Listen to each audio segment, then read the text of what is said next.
Good evening, ladies and gentlemen, and welcome to the Reveal Report. I'm your host, George. Thank you for joining us tonight. Big show tonight. We're going to talk about the infamous occultist, Alister Crowley.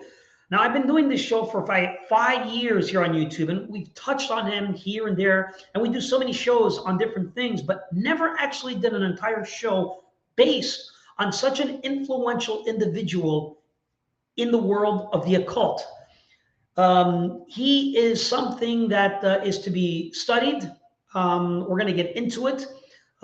He has done a lot, and this is going to be one heck of a show. So I want to thank you all for being here. Got to mention to a few people out there that have been reaching out to me in regards to this month's shows. Hey, what's going on? What's happening? Want to touch on that briefly tonight. Our guest is going to be Tony McMahon. So happy to be here and glad to have him. He was here about 2 months ago, and he covers an array of things, especially specializing in the Knights Templar. You're going to see him on TV a lot more. He's doing a lot of stuff, working on his other book. So much that he has to offer. He brings a lot of knowledge. So I highly recommend you guys go out, get his books, support him. He's an author. It's very difficult when you're an author to make a living because, you know, you're writing books, you got to do TV appearance and so forth. So that's one way of supporting him is by purchasing his book. And we'll get more into that at the end of the show and give you a link and all that. And you can support Tony. Coming up next week, Monday, another author, amazing, such a scholar biblically with so much history, is Gary Wayne. Gary Wayne will return. We're so happy to have him next week. Following that, Jen Niza, who's a ex-psychic, who will talk about witchery and sorcery and the occult, and didn't even know she was involved in this stuff, came to Christ. So we're going to have her on the show. And then Ira Wolfesson, one of the last people I've come across. Ira is one of the last Luciferians who attended the mystery schools. And she's been doing amazing stuff. And we're so happy to have her back. So amazing guests for the month of March.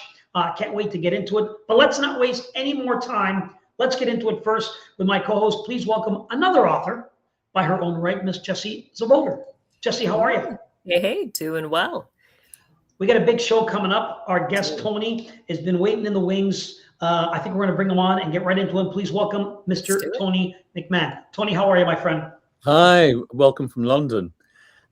Now, you were just in Toronto, you said, briefly backstage. I believe we were both in Toronto at the same time. We didn't know it, but we did. Our psychic links didn't work, I'm afraid to say. Unfortunately, yeah. I would have loved to have caught up with you for a brief coffee if we had the chance, but you're in a good area. You were in the Yorkville area near the ROM, very good area, near the university, actually. And great location. But Tony, a lot of appearances now. You're getting more TV appearances, more shows and everything, and exciting to have you and have your time. So let's get into it. I always go through the social media networks to see what people are talking, what the topic is for that week or month, what's viral.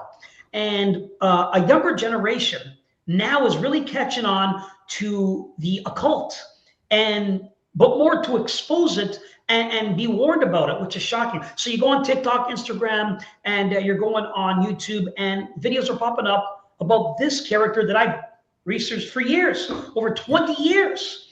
His name is Alister Crowley. I'm going to begin the show by playing one video that has to do with Alister Crowley. And this is a person who discusses the occult and so forth. And he's doing this video with many others. There's tons of videos on him, but this particular video popped up and I thought, hey, let's play it for everybody. We'll begin the show. He does a great description on him. So turn up your volumes, all right? And give me a moment here as I set it up, and we'll take it from here. Here we go. Alister Crowley is often described as a philosopher or a ceremonial magician, but those labels don't actually capture what he did. Crowley spent his life trying to overturn Christian morality and replace it with a system built on self-worship, ritual perversion, and direct demonic contact. Crowley's foundation was rebellion. He grew up in a strict Plymouth Brethren home, hearing scripture every day, but instead of softening him, it hardened him. He resented God, hated authority, and became obsessed with everything forbidden. When his own mother called him the beast, he embraced it like a calling. By his teens, he was writing blasphemous poems and studying pagan magic. Then everything escalated when he entered Trinity College at Cambridge. This is where Crowley found his true environment: hidden societies, esoteric clubs, and students obsessed with ritual magic. He was introduced to the Hermetic Order of the Golden Dawn, the most elite occult group of that era, and instantly rose in its ranks. But Crowley stood out because he crossed borders that others wouldn't. What scared the other occultists only pulled him deeper. In 1904, Alister Crowley claimed that a spirit named Aiwass dictated the Book of the Law to him, which was the foundation of his religion, Thelema. Its core teaching was simple: do what thou wilt shall be the whole of the law. In other words, self-will replaces God's will. Obedience becomes weakness and morality becomes bondage. And even after his death, his influence grew. The counterculture of the 1960s revived him, rock musicians quoted him, Hollywood echoed his symbols, New Age writers repackaged his teachings with softer language. But the most important part about his story isn't his influence, it's the ending. By 1947, Alister Crowley was physically broken, financially drained, and spiritually tormented. And in his final moments, Crowley uttered the last words of his life: "I am perplexed. Satan, get out." These are only a few words, but they mean so much more. Satan, get out. I am perplexed. Apparently his last words that he wrote. So a lot to unpack. I want to begin with Jessie. Jessie, what are your thoughts on the video that you just seen? Yeah, that was so packed. That was really well done. I appreciated how it brought out the complexity of who Alister Crowley was, beyond just ceremonial magic. They kind of use candy coating terms to describe him, but this guy really brings out, the fullness of who Crowley was, what he was engaged in, and it should scare us that the things that no others would touch were the things that he went after, and he excelled in those things. So I think that was really well done. Excellent. Yeah. All right, Tony, let's pass it to you. Thoughts on the video, and what did you think of what the young gentleman had to say? Yeah, I mean, look, it's a good summation of Crowley's, the key points in Crowley's career. Funnily enough, I grew up across the road from a family that was Plymouth Brethren, and Alister Crowley grew up in that particular Christian sect. And no offense to any Plymouth Brethren people watching, but it's a very severe form of Christianity. I mean, I remember the family didn't have a washing machine, TV, etc. So it's very, very strict. So I can understand how he rebelled against that, but he also kind of inverted it. So it's not just, he doesn't completely reject it. He kind of turns it upside down, which is kind of what a lot of Satanists do. They still have a mass, but it's a black mass. He still has a Bible, but it's his Bible. And I think that's a very interesting thing that Crowley does. And I think that's why he scared respectable public opinion in the early 20th century. They called him, the king of depravity, cannibal at large. He was known as human beast and beast 666. And of course, as you said, and as that gentleman said, he reveled in these titles. He loved being called all these things. Yeah. He is a great influence on many in the world of the occult. When I got into the occult, first I studied demonology, paranormal demonology with the Warrens, Lorraine Warren to be specific. And then he only came later, but learning how this guy operated in the different mythology of magic, what he was involved in. One particular thing that I was fascinated with is a particular ritual. Some people pronounce it incorrect or so forth, but it had a lot to do with a particular area, why I'm bringing it up. And it was this right here. It was the Abramelin.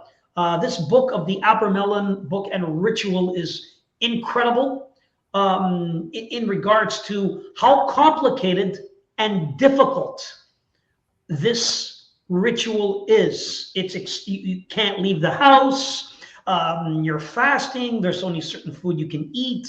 It's a long, I believe it's a 6 months cycle, if I'm not mistaken. It's been a long time since I've looked into it, but it's about 6 months long. And he went to conduct this at a particular home. We're going to get into that. And he was called back halfway through his ritual. So he left. They didn't close any portals, they didn't close any gates, and he left left the home, and had to return when he was called about the order and secret society he was involved in. So interesting enough, let's get into that home. And it's this one right here. This is the home. This is the home that he had. And this was the home that he conducted this ritual, Boleskine House, on the edge of Loch Ness. It's in Scotland. And this house had a lot of issues. And a notorious pop star purchased this house. I'm referring to Led Zeppelin's very own Jimmy Page, sorry, the guitarist Jimmy Page. Jimmy Page bought this home. He got some of Alister Crowley's books. He was studying it. Later on, we talked about the curse of Led Zeppelin and so forth, because they were deep in the trenches of this. He had many guests to watch this house. One committed suicide. One was committed to an insane asylum. The house caught on fire. This is the house that he conducted this ritual in that he never finished. And I want to touch on this briefly because it's very important so we understand the power or influence that he had. So this house right now that you guys are looking at caught on fire.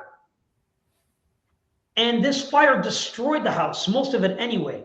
So there's a charity that is restoring this mansion on the banks of Loch Ness.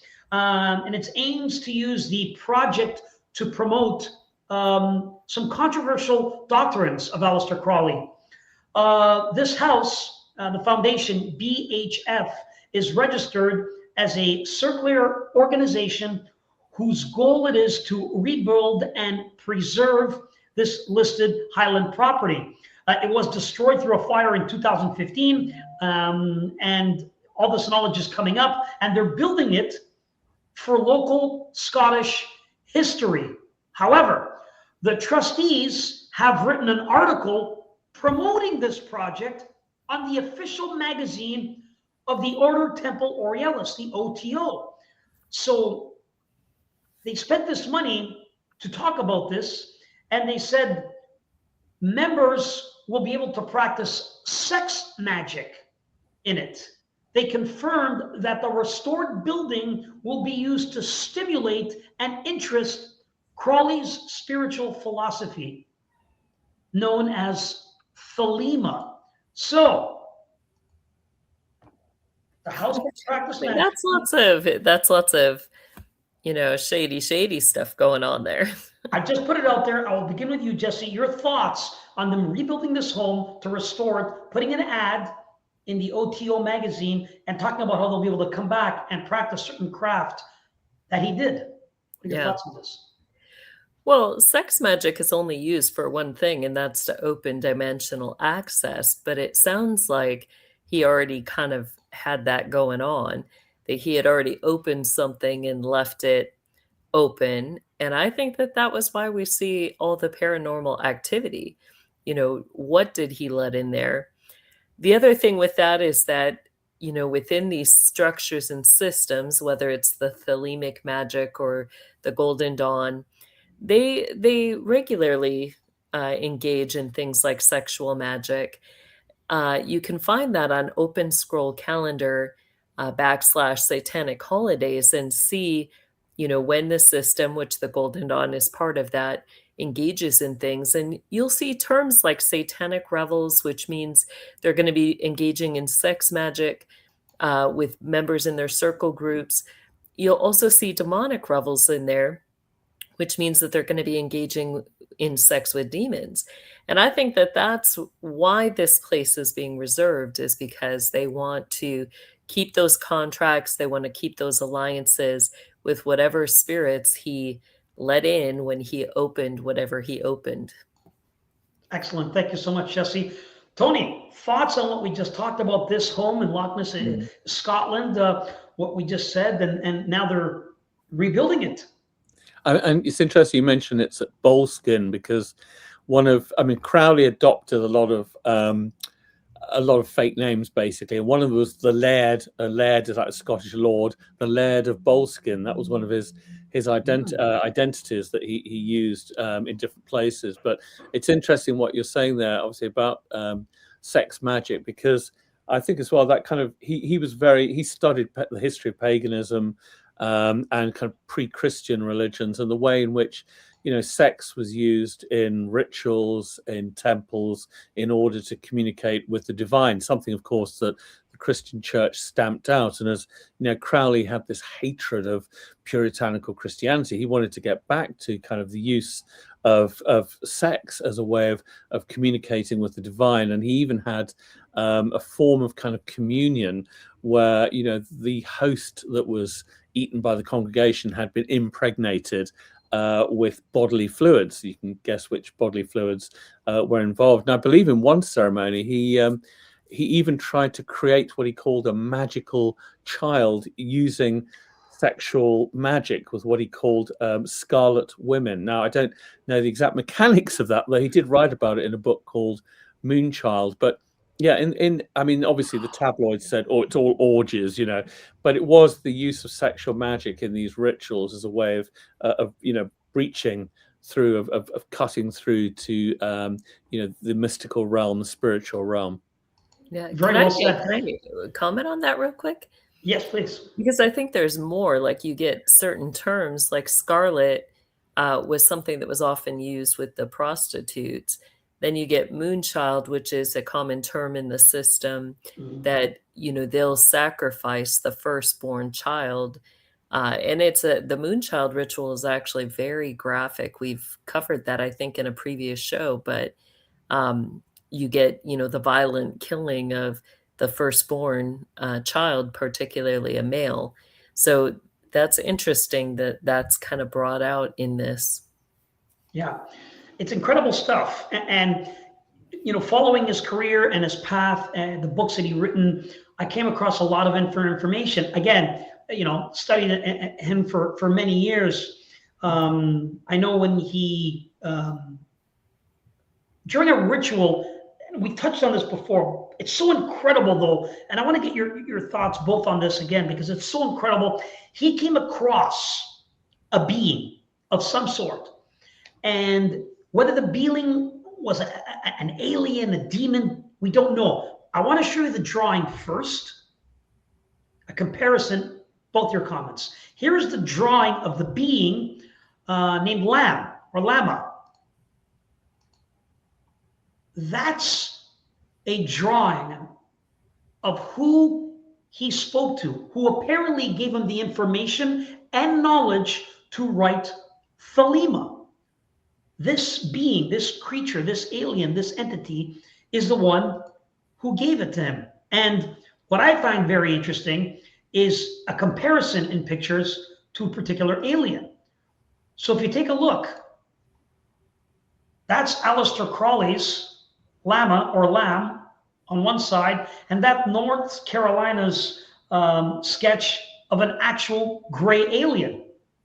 Demon, alien, the same. Whatever it is, it's interesting that in his research of contacting someone, this is the image that pulled up. So I want to get both your thoughts on that. Begin with you, Jessie. What are your thoughts on this this alien being? Yeah, it's interesting. I know we've talked about the aliens before, and I think very plausibly, whatever he was seeing, I definitely believe it was demonic. We've brought out, before that I feel that the demonic, the aliens are connected, that that's really what aliens are, is a form of demon. So it gets interesting if that's, what he was summoning, but you got to ask, like, is there more to it? Is there a drug connection with it, especially with the alien's name? Does that connect to ayahuasca? Is that what he was summoning? Was he using some form of, at the time, psychedelic type drug that is commonly now used in forms of tantric sex or sex magic? Tony, thoughts on this character that he summoned and talked to and looks like an alien and gave him the information and knowledge to write Thelema? Yeah, I mean, he says that, you know, that this kind of prophetic being came to him and, you know, told him that we were now entering, and I think this is the year 1904 from memory, that we were now entering the kind of aeon, as he put it, of Horus. It was a new astrological age, this age of self-realization and true will. And, you know, some people have interpreted it as an extraterrestrial. I think that's kind of an interpretation from our era. I think, as Jessie was saying, it's kind of it's something between a kind of god, a deity, a demon, and after all, you know, these beings are from another world, as it were, or beyond the world. So you know, there's a kind of mishmash here of ancient Egyptian deity with what we regard as extraterrestrial. But the upshot of it was that he believed that we were entering this new astrological age. So there was a kind of, you know, spatial dimension to it. I want to pivot to another period in his life where he was asked and discussed Ouija boards. Now, we talk in detail about Ouija boards, and I find that to be very dangerous. But the one thing I came across, I always told Jessie, in all my years, I spent 13 actually deep in the occult, different types of sorcery and magic that I researched. And none of them, whether it be hoodoo, whether it be Catholic mysticism, whether it be I mean, there's so many I was researching. Ouija boards never came up in a form of communication. It just never came up. It was never a thing. They never talked about them. I never seen it in any books. This thing never, ever, ever showed up in a conversation for a ritual that I've come across, which I find to be very, very, very interesting. But I wanted to know more, and I come across something interesting of Alister Crowley and what he said. I'm going to play it for you guys. I want you to listen to it very carefully on what he says about the Ouija board and what comes in, which will make a little bit of sense in regards to ritual magic. So take a listen. I'll play it for you right now. I want to get your thoughts. Here it is. The infamous occultist Alister Crowley actually had an opinion about Ouija boards, the man, the myth, the legend himself, and he shared his opinion on Ouija boards in October 1917 in the edition of the International. So I'm going to read you directly what Crowley had to say. So he says that the establishment of the identity of a spirit by ordinary methods is a very difficult problem, but the majority of people who play at occultism do not even worry about this. They get something and it does not seem to matter what. Every inanity, every stupidity, every piece of rubbish is taken not only at its face value, but an utterly exaggerated value. There is, however, a good way of using this instrument to get what you want, and that is to perform the whole operation in a consecrated circle so that undesirable aliens cannot interfere with it. You should then employ the proper magical invocation in order to get into your circle just the one spirit that you want. It is comparatively easy to do this. But he has something also interesting to say about human spirits in particular, which is it is not particularly easy to get the spirit of a dead man, because the human soul, being divine, is not amenable to the control of other human souls, and it is further not legitimate or desirable to do so. So, how about that? He even claims you cannot communicate with another human soul through the Ouija board because it's a divine spirit. Only entity. Wow. He said. Yes, so don't use the Ouija board for necromancy. So there you go. He even talks about, in any form of communication, a protection in a circle, and that you're communicating with another entity. However, Jess, we've discussed this, in ritual magic, a whole ritual is done a certain way to communicate with a certain entity. It's not universal. You can't do one and call it. Each one is set for a particular entity and how to summon them or communicate with them. And this is why they keep records in these type of ancient books. So he claims this, which shocked me, that people, including Christians, and today they sell Ouija boards to kids, and everyone thinks that they're talking to some guy who passed away, you know what I mean, about 2 months ago. Doesn't seem to be the case. Now, listen, Jessie, let's start with you. What are your thoughts on all this? Yeah, I think I'm in agreement with that. You know, I believe that what Ouija boards are connecting to are demonic spirits. And again, as Alister Crowley said, it's really difficult to control what's coming through there. It kind of is like a throwaway where you're going to get any spirits in the area that have legal ground to be there coming in. And once they come in, it's extremely difficult to get rid of them, you know, because they have a legal ground to be there, which is any form of sin or unrighteousness. They're not impossible to get rid of, but they can wreak a lot of havoc. And I think they do. They destroy lives. And we talked about the complications that come as people engage in Ouija boards. There's more of that draw to seek answers from mediums, to, you know, receive some sort of response. And, you know, people are trying to fill an emotional need in that. But rather than going to God, who is the healer, who is able to, you know, give them what they need, they're trying to seek outside of that. So I see in that too that, you know, Alister Crowley is promoting that seeking of spirits, the seeking of responses, the doing whatever you want, in order to encourage people to develop in occultic areas or in medium type areas or summoning. You know, that's really what he's promoting. Yeah, unbelievable. All right, Tony, give us your thoughts, unpack this, what you've heard about the Ouija board and him and so forth. What do you think? I mean, I think one of the things you've got to remember is in the kind of second half of the 19th century, you know, Crowley's born in 1875. This was a boom time, especially in America and Britain, for mediums and spiritualists.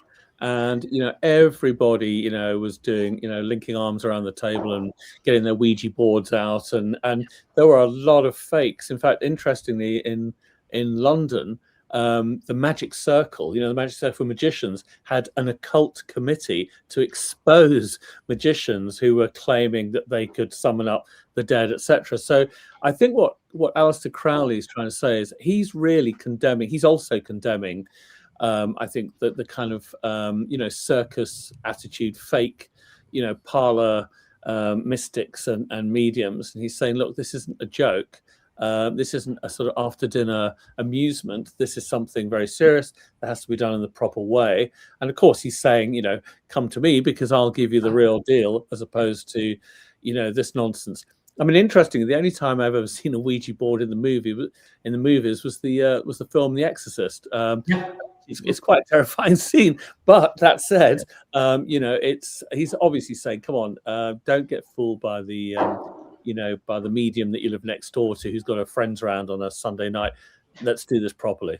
Yeah, I have to agree with him in that perspective. Magic isn't a game or a toy when you're trying to summon an entity, supernatural power that you never come across. There are forces we can't control. So I agree with him. In fact, I'll go further and say you shouldn't communicate at all. In no way, shape, or form should you have anything whatsoever to do with the supernatural. People are always looking for that edge, and they're looking for that cheat code. That's what I call it. A cheat code is what sorcery and magic is, that cheat code in life. But what I learned from experience is for every good thing that you can manifest and summon comes 2 or 3 bad things. It's never equal. If you get one thing good, you get 2 things bad. I don't recall in any way having one thing good, and no bad. Always had to be a consequence or repercussion. So I don't know how some practitioners do this and accept it and think this is great. It's dark, and the only true happiness for me would be when I came to Christ and changed my life. So it's a gift that the Lord given to me, and maybe he allowed me just to do just enough so I could communicate, warn people, and give them the information they require not to go into these dark places. Yeah. Alister Crowley, a character, He's influenced, like I said, rock stars. He's influenced TV personalities, politicians, a whole generation. People don't know, we've discussed this in the past. He was on the cover of the Beatles magazine. Take a look. That was him. He inspired a whole generation. It's unbelievable. And they still talk about him today, hundreds of years later. He has certain artifacts that are up sometimes that you could find. And I know I used to be a collector of occultic things. I'm no longer a collector. I've given up kind of my collection to someone who put it on display. And one of the things that I came across was one of his first books of Thelema that he signed. He had another thing as well, but artifacts, as you know, we touched on this, are very powerful and they carry and harness energy. Mm-hmm. On that note, let's go back to his house. If this new organization is rebuilding this house, do you believe that the land that it lays on has been tainted, unpurified, so not purified, has opened up gateways, so no matter what brick, mm-hmm. no matter what steel, wood that you use to rebuild this building, the land it sits on is still tainted and nothing good could come from it? I'm curious as to get both your takes on that from what you've heard or what you've researched. Jesse, you first. Yes, I believe it's tainted, and I think it's going to extend farther than just the surface land that we see. I think that there's a significant underground under there that they're trying to access and, keep access to, we should say. But I think, they're going to open up and have a lot of people coming through there. And, again, that's when you think of energy, there's an energy collection in all of that. And I think they're restoring a lot of the things that were not good. They definitely were not good things that he was doing there. Tony, give us your thoughts. I mean, it's interesting because that building, obviously, it's a bit like he had a what he called an abbey of Thelema in Sicily, in Kefalow, mm-hmm. Which is very similar, obviously, to the kind of setup here. And one of the things that when a building has been tainted, is that the church will, as it were, reconsecrate or kind of purify, whether it's holy water or whatever. There are ceremonies to do this. And I know that, I don't know what's been done at this house. I know that the Abbey of Thelema, as he called it, this ramshackle house that he had in Sicily, the moment he was kicked out of it by the local people, they whitewashed the walls, and I've no doubt the local priest came in and covered the whole place in incense and holy water. I very much doubt that's been done in a Protestant country like Scotland. So interesting, because then it hasn't been, as it were, in a Christian sense, purified. It's left the way it was when Crowley carried out his last ritual there. Yeah. Unbelievable. Guys, we got about 10 minutes left. And I know, Tony, that the reason we reached out to you is because you actually have a chapter of Alister Crowley coming up in the book. And I don't want to give it all away, but if you can, share us a story or two that you've come across in your research that maybe wasn't public or no author really posted it. Anything you could share or talk about in regards to Alister Crowley that you may have come across. I mean, there's so many. The thing about Crowley is he gave the newspapers so much copy. He really was, somebody he knew he terrified the public. So he just thought, okay, I terrify the public, I'll terrify them. But also, what emerged about the rituals, very interesting, that, for example, he said that his own excrement, by the way, was sacred. He said that his body fluids were sacred. There was a guy who lived in his commune in Sicily, the Abbey of Thelema, Raoul Loveday, who apparently died of a liver infection, though when it was investigated, he'd actually been involved in a ritual where he'd been told to drink the blood of a cat, and this had killed him. I look back at some of the newspapers from the time. A journalist went to visit Crowley, and while he was interviewing Crowley, Crowley was branding a woman on her chest. And the woman was completely dispassionate, and so was Crowley. The both of them just did it as if it was the most normal thing in the world to do. Interestingly, he adopted a young boy to be his successor and he's known as the Beast Crowley, and the boy was named Beast number 2, and they basically lived in this abbey in Kefalow in Sicily, which really was booze, drugs, and strange rituals. And eventually what happened was that the sister of the boy's mother, who wasn't married or anything to Crowley, kidnapped the boy, took him to America. And there are photos of the boy in the newspapers at that time. He's 7 by this stage, and he's sitting there, this Beast number 2, now, in America, far away from Crowley, deemed to be safe, but he's sitting there smoking a cigarette. He's 7. And that gives you a kind of an indication of the kind of free and easy lifestyle, obviously scandalized, people at the time. There's one story I love, he was involved. He sued an artist, Nina Hamnet, for calling him a black magician in 1934. And one of the things that she alleged, which is fascinating, she said that in his apartment in London, he had a hall of mirrors, like intersecting mirrors, like in a circus, where he could create assailants who attacked visitors, who came out of the mirror and could attack people as they entered. And the story was that when 2 workers came to remove those mirrors, they were attacked by, mysterious assailants. So there's a lot of stories about Crowley. And as I say, in his lifetime, I like the one I like, actually, I've got to give you this one.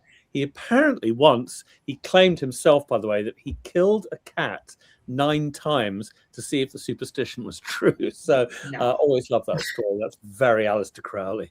Come on. He did not. He said that, but we know that not to be true. Notice it was only 9 times, which meant the cat got to live at the end. I mean, I think Crowley was playing with, he knew that there were all these. Remember, this is a much more uptight kind of time. He's shocking people. He's doing one thing behind closed doors where he's taking his rituals very seriously. But for the outside world, he's saying, okay, you want to think I'm the devil? I'll tell you I'm the devil, whatever. And so I think he's playing with people's fears because he's mocking them. He's basically saying, if this is what you want to believe I am, what the hell?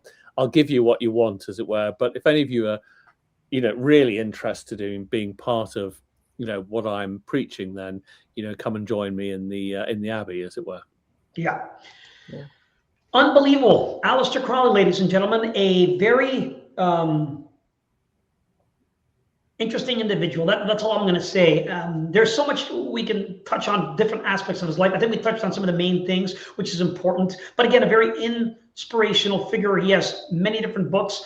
We're telling you this information not to look into it for yourself, to get into it. That's not the purpose of this. The purpose is to just inform you of what kind of a man he was, how he started, how he died, miserably, broke, sick. Talking about how he died. He really did die with absolutely nothing. He died in Hastings, a seaside town on the south coast of England. I don't want to be rude about Hastings, but they did used to call it the suicide capital of the south, not so many years ago. But he did actually inherit a lot of money from his grandfather, who had a very successful kind of retail business, and he spent all that money. He invested all that money in what he believed in, and was left penniless, and really had to rely on the charity of friends at the end. And he was only about 72 when he died. So as you say, he was completely wasted away, and I think maybe he did feel that there was something he got wrong, as it were, in his belief system. I mean, it's interesting, that quote you make at the beginning was there a realization at the end that that he'd invoked something that killed him. Yeah. It seems to be a thing where, if it to be true, him and another individual, dark character that I've done stuff on, who started the Church of Satanism, another individual who also in his last days said he did it wrong. And you know who I'm referring to, right? Anton LaVey. Yeah. So Anton, that's very good. So Anton LaVey, he in his bed, they see that he realized he was wrong. It's interesting it's very interesting if that be the case. But guys, again, let this be just a little light, a shining light on if you play with the dark side and the dark side of things, not everything goes well. I mean, you've heard stories, conspiracies up the I mean, there are tons of conspiracies in regards to Alister Crowley. Family members, possibly living today, possibly involved with other families. We're not going to get into that today. That's something and a rabbit hole you can get into. We're just here to discuss him and his influence on so many prominent people in the world today, based on occult magic, hidden secrets to communicate with entities that we cannot see in this realm. This esoteric world that people are obsessed with because they want the one thing, that edge, that cheat code, and they'll do anything to achieve it. And I really think that the only cheat code you need is not really a cheat code, but just a relationship with God, our Holy Father. And I think you'll have a much better life if you do it. So that's my quote for that. Have a relationship with the Lord, with God Almighty, and treat our Father like he's your Father, and good things shall happen for you if it's true and it comes from a good place. Tony, Jessie, thank you so much for joining me. After this, guys, the good news is we have an after show coming up, and me and Jessie are doing a roundtable. So if you have any questions, you want to join in, join my Patreon underneath, down below. Click the link and be a part of it. Huge month. So it's not just tonight. If you're part of Patreon, you get to participate in all these different shows and lots of original content, videos that I upload and share great information with. So join Patreon today. Click underneath. And just so you guys are aware, no longer with PayPal, but Cash App, everybody. I'm now part of Cash App. So you can support this show if you love the content, information, and the work that I put into producing something like this every single Monday. Go to Cash App right now. The information is in the description and in the chat. I want to thank you guys all for joining us. And Jessie, tell us, how can people support and follow your ministry today? Yeah, you can support and follow me both on patreon.com/Jessie Czebotar and on my website, kingdomlivingwithjessie.com. On there, you'll find my courses, my books, and my workshops. Excellent. Thank you so much, Jessie. Tony, yourself, you got some books out, you got information, you're traveling, you got shows, and people want to support you. Tell the lovely people how they can do so. Yeah, I mean, look out for, I will be on season 3 of something called Truth Seekers on History soon. If you want more on Alister Crowley, I have a blog called beardyhistory.com. So beardyhistory.com. And most importantly, as you mentioned, thank you very much, poor struggling author here. If you buy a copy of Downfall of the Templars, Guilty of Diabolic Magic, you'll discover my theory, and this is for all of you into, as you were saying, all those people getting into the witchcraft, the occult, and so on. My theory that the Knights Templar were essentially treated like witches when they were put on trial in 1307, and I back that up with plenty of evidence. They were put on trial, same charges, and the same death sentence, being burned at the stake. Why was that? Why were they treated like witches? I'll tell you all in Downfall of the Templars, Guilty of Diabolic Magic. And that's my plug. Wonderful. Thank you so much for being here, Tony. Can't wait to have you back. Jessie, thank you. I will see you in the after show. Guys, on behalf of Jessie, Tony, and myself, thank you all for joining us. We'll see you next time. God bless. Good night, everyone.